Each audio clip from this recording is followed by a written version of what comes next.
श्री शिवाय नमस्तुभ्यम। हर हर महादेव। नमस्कार प्रिय भक्तजनों, आज मैं आपको इस वीडियो के माध्यम से बताऊंगी कि आषाढ़ महीने में कौन कौन से त्यौहार व्रत त्यौहार आते हैं और आषाढ़ महीना किस लिए फलदायी होता है, किसकी पूजा सबसे ज़्यादा की जाती है। इसके अलावा मैं आषाढ़ महीने में व्रत और त्यौहार के साथ साथ आपको किस तरह से आपको पूजा करनी है, आषाढ़ के महीने में क्या करना चाहिए क्या नहीं करना चाहिए, वह भी संपूर्ण जानकारी मैं आपको देने वाली हूँ। एकादशी कब पड़ेगी, कौन सी एकादशी रहेगी, पूर्णिमा जैसे गुरु पूर्णिमा भी इसी महीने में आती है, देवसेन एकादशी भी इसी महीने में आती है, कब है संपूर्ण जानकारी मैं आपको देने वाली हूँ। आषाढ़ महीने में सबसे ज़्यादा फलदायी जिसकी उपासना की जाती है वह गुरु की होती है। इसके अलावा इस महीने में देवी की उपासना भी बहुत ही शुभ फलदायी होती है, क्योंकि आषाढ़ में गुप्त नवरात्रे भी आते हैं। श्री हरि विष्णु की उपासना से संतान प्राप्ति का वरदान मिलता है। इस महीने में जलदेव की उपासना करने से धन की प्राप्ति होती है। साथ ही मैं आपको बता दूं, हमारे हिंदू पंचांग में यह चौथा महीना होता है जो आषाढ़ का महीना होता है, और इस महीने में वर्षा ऋतु शुरू हो जाती है। इसी महीने से भगवान श्री जगन्नाथ की यात्रा भी निकलनी शुरू हो जाती है। आषाढ़ से वातावरण में थोड़ी नमी रहती है। कामना पूर्ति के लिए भी यह महीना बहुत ही उत्तम माना जाता है, क्योंकि गुप्त नवरात्रे होते हैं वह कामना के लिए होते हैं। आषाढ़ मास में पहले दिन जैसे कि 12 जून से यह आषाढ़ मास प्रारंभ हो गया है, तो आषाढ़ मास का जो पहला दिन होता है उसे खड़ाऊ, छाता, नमक, आंवले का दान करना बहुत ही उत्तम माना जाता है। अगर आप नहीं कर पाए तो आप हो सके तो आप एकादशी आती है, पूर्णिमा है, अमावस्या है, उस समय कर सकते हैं। इस बार आषाढ़ मास 12 जून से 10 जून तक रहने वाला है, उसके बाद सावन लग जाएगा।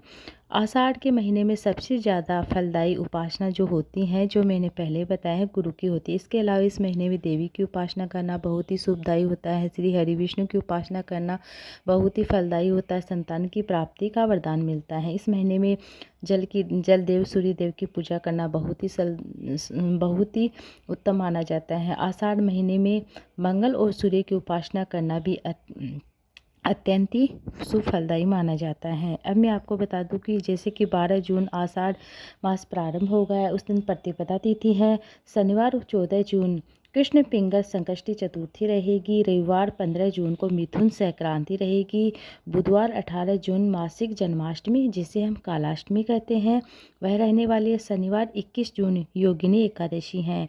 जो आषाढ़ मास की जो आषाढ़ मास के कृष्ण पक्ष की एकादशी होती है उसे हम योगिनी एकादशी कहते हैं। जो साल ये 21 जून होता है वह साल का सबसे बड़ा दिन होता है। 21 जून रविवार 22 जून योगिनी एकादशी है, उसका पारणा किया जाएगा। सोमवार 23 जून सोम प्रदोष व्रत रहेगा और मासिक शिवरात्रि भी रहेगी।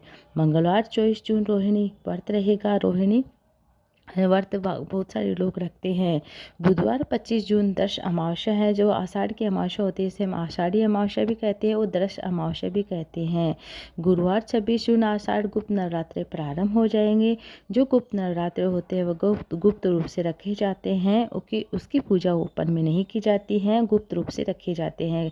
इसमें कलश की स्थापना आप कर सकते हैं गुप्त रूप से, और ना करें तो भी ऐसे कर सकते हैं। और शुक्रवार 27 जून जगन्नाथ यात्रा रहेगी।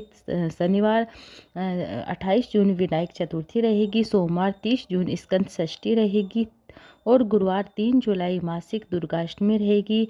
रविवार 6 जुलाई देवशयनी एकादशी रहेगी जिसे हम गौरी व्रत प्रारंभ हो जाता है। 6 जुलाई देवशयनी एकादशी। इसी समय जो देवशयनी एकादशी होती है उसी समय कहते हैं कि देव सो जाते हैं, मतलब भगवान श्री हरि विष्णु नारायण जो होते हैं देवशयनी एकादशी के दिन अपने मतलब निद्रा में कहते हैं कि देवशयनी एकादशी के बाद जो भी शादी ब्याह होते हैं वह नहीं होते, देवठिनी एकादशी से प्रारंभ होते हैं। सोमवार 7 जुलाई देवशयनी एकादशी पारना होगा और वासुदेव द्वादशी भी रहेगी इसी दिन।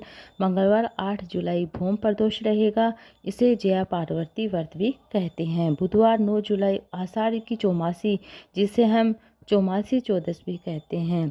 और गुरुवार 10 जुलाई गुरु पूर्णिमा रहेगी, आषाढ़ पूर्णिमा रहेगी। इसी के साथ ही जो आषाढ़ का महीना वह समाप्त हो जाएगा और सावन का महीना प्रारंभ हो जाएगा। गुरुवार 10 जुलाई को कोकिला व्रत, गौरी व्रत समाप्त हो जाएगा।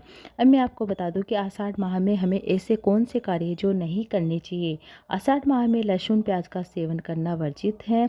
इस महीने में बारिश होने से संक्रमण बढ़ जाता है, तो रोग घेरे रहते, तो ऐसे में आप बासी भोजन ना खाएं, बासी भोजन से परहेज करें। इस महीने में आने वाले देवशयनी एकादशी से जो चतुर्मास प्रारंभ हो जाता है, देवशयनी एकादशी से ही 4 महीने के लिए, मतलब जो भी शादी ब्याह होते हैं, जिस चातुर्मास से प्रारंभ हो जाता है आषाढ़ के बाद से, देवशयनी एकादशी से ही। और वह 4 महीने जो होते हैं उसमें शादी ब्याह, शुभ कार्य, मांगलिक कार्य वर्जित होते हैं। इस तरह से ये थी आज की वीडियो में। तो आपको अच्छी लगी, वीडियो अच्छी लगी तो वीडियो को लाइक ज़्यादा से ज़्यादा शेयर कीजिए।